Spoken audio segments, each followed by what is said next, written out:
Mi vida, por Yeshua de Nazrat. Cartas a mi amada esposa Miriam. Autora María Medina. Voz Salvador Corazón.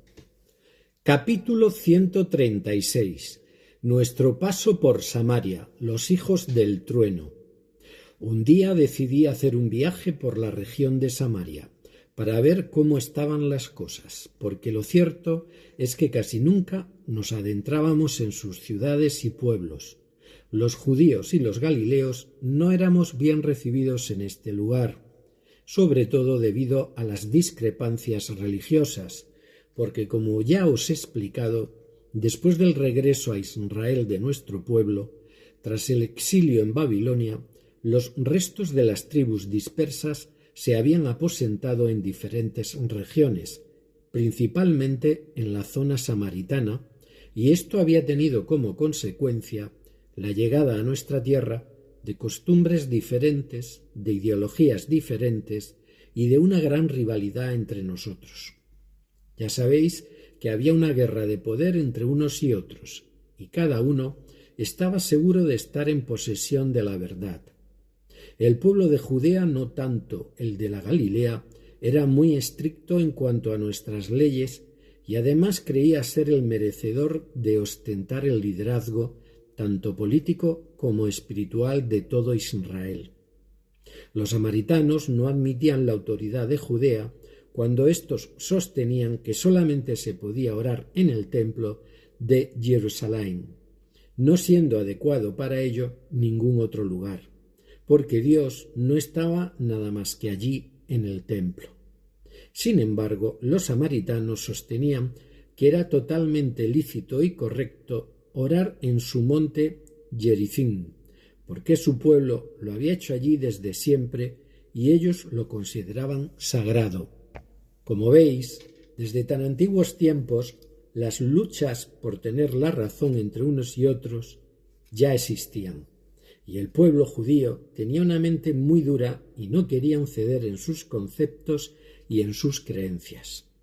Ninguno de los dos pueblos quería dar la razón al otro, y mantenían desde hacía mucho tiempo esta enemistad y este litigio, hasta el punto de que si un judío de Galilea o de Judea atravesaba sus tierras, corría peligro de ser atacado o al menos molestado por los habitantes de la región. Pero yo decidí acercarme un poco a los pueblos de Samaria, y en una tarde en la que estábamos ya dentro de su tierra, vimos que se acercaban a nosotros unos hombres con caras de irritación y de enfado por vernos allí.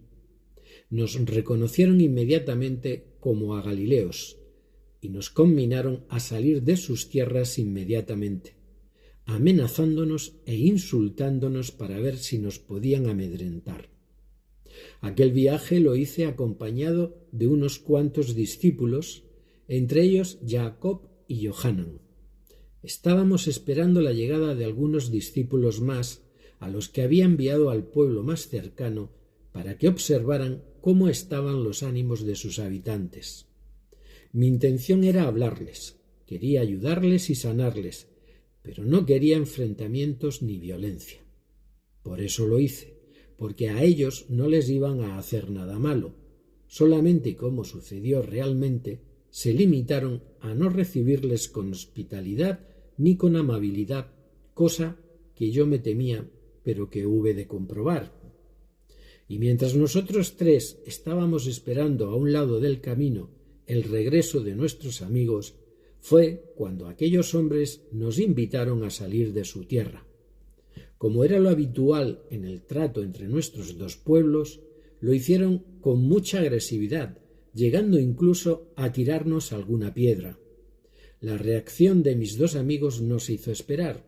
Saltaron contra ellos, insultándoles también y amenazándoles con sus callados, con lo que la situación se puso muy tensa y estuvimos a un paso de llegar a las manos. Y entonces tuve que hacer uso de toda mi autoridad y ordenar a Jacob y a Johanan que se calmaran, que no respondieran al ataque con otro ataque, que entonces hacíamos exactamente lo que ellos querían, entrar en la guerra, y eso había que evitarlo a toda costa no respondiendo a su provocación.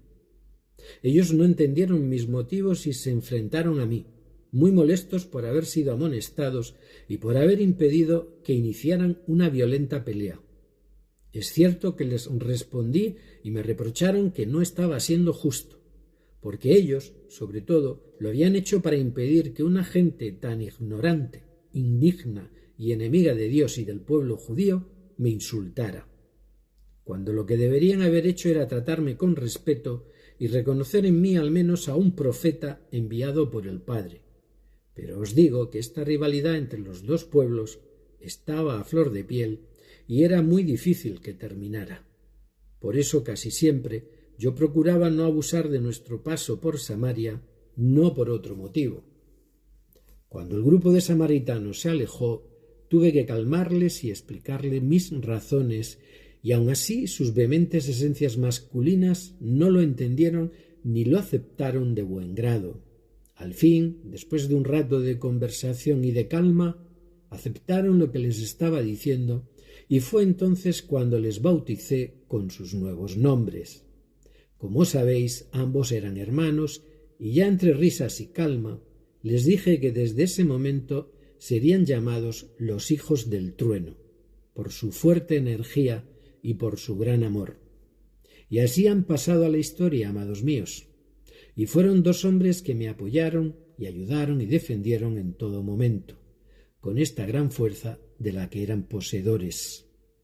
Aproveché aquel incidente para enseñar, como hice en otras ocasiones, de manera práctica, el comportamiento correcto a seguir ante un ataque recibido por otras personas, y ellos lo pudieron experimentar en toda su realidad.